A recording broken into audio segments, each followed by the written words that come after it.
Weithiau, dyn ni'n gweld cynigion arbennig mewn siopau.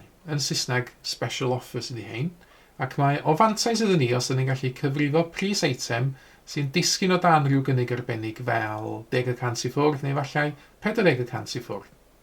Na dychmygwch yn awr o'ch eisiau prynu teledu, a fo chi wedi penderfynu pa deledu ydych chi eisiau prynu, a mae yna 2 siop sy'n gwerthu y teledu yma. Nawr, dyn ni eisiau penderfynu pa siop i ddefnyddio, ar sail wrth gwrs pa siop sy'n cynnig y pris rhataf. Nawr, yn y siop gyntaf, fel arfer, pris y teledu di 600 ond ar hyn o bryd mae yna gynnig arbennig ymlaen, 20% i ffwrdd. Yn yr ail siop, mae'r pris arferol ychydig yn uwch, 700 ond mae'r cynnig arbennig yn well, mae yna 30% i ffwrdd fan hyn. Felly, pa siop heddiw yma, hefo'r cynigion arbennig ymlaen, sy'n reid y pris rhataf? Wel, yn y siop gyntaf, os mae yna 20% i ffwrdd, dyn ni eisiau cyfrifo 20% o 600 a'i dynnu ei ffwrdd. Nawr, mae 20% rhyw fath ar ffracsiwn 5, felly ni'n gallu gwneud 600 rhannu fo 5 a tynnu hwnna i ffwrdd.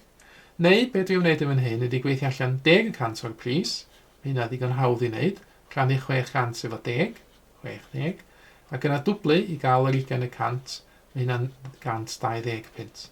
Now, hwn ydy'r disgownt dwi'n gael o dan y cynnig arbennig yma.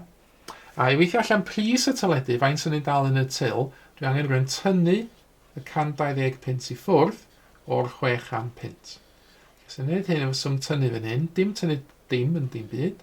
Byddai'n gwneud dim tynnu 2, felly benthyg o'r 6, sy'n 9 i 5.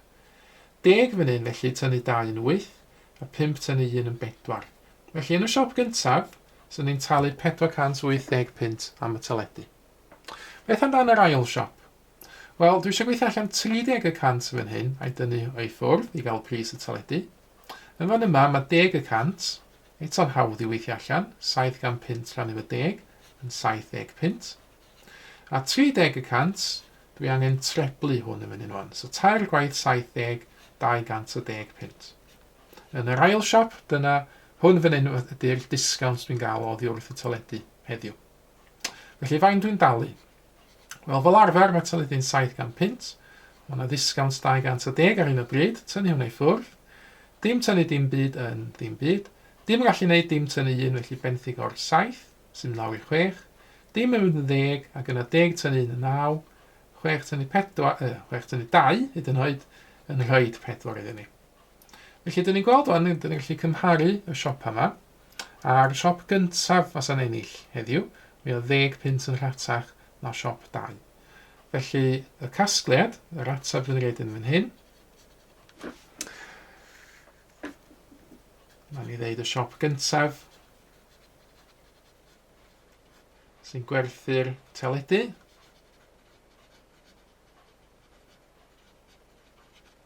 Am y pris rataf. A wedyn ni ddeud, bod o ddim yn gofyn yn y cwestiwn, wedyn ni'n ddeud fod o'n rhatach o 10 pint. Cyfle ydych chi nawr i'w cynnig ar cwestiwn o'r math yma. Mae yna wybodaeth ar y sgrin am 2 siop sydd yn gwerthu peiriant golchi llestri. Pa siop sy'ch chi'n prynu'r peiriant oddi wrtho fo heddiw? Dewisiwch ar sail pa siop di'r rhataf wrth gwrs. Wedyn, pan ydych chi wedi cael cynnig ar y cwestiwn yma, gewch chi wirio'ch atab efo'r atab cywir sydd wedi ddofynnu ar y sgrin yn awr. Mae mwy o fideos adolygu ar gael ar ein sianel YouTube Adolygu Mathemateg. Am y newyddion diweddaraf neu holi cwestiwn, dilynwch ein cyfrif trydar @mathemateg. Neu ewch i'n gwefan www.mathemateg.com am fwy o adnoddau adolygu.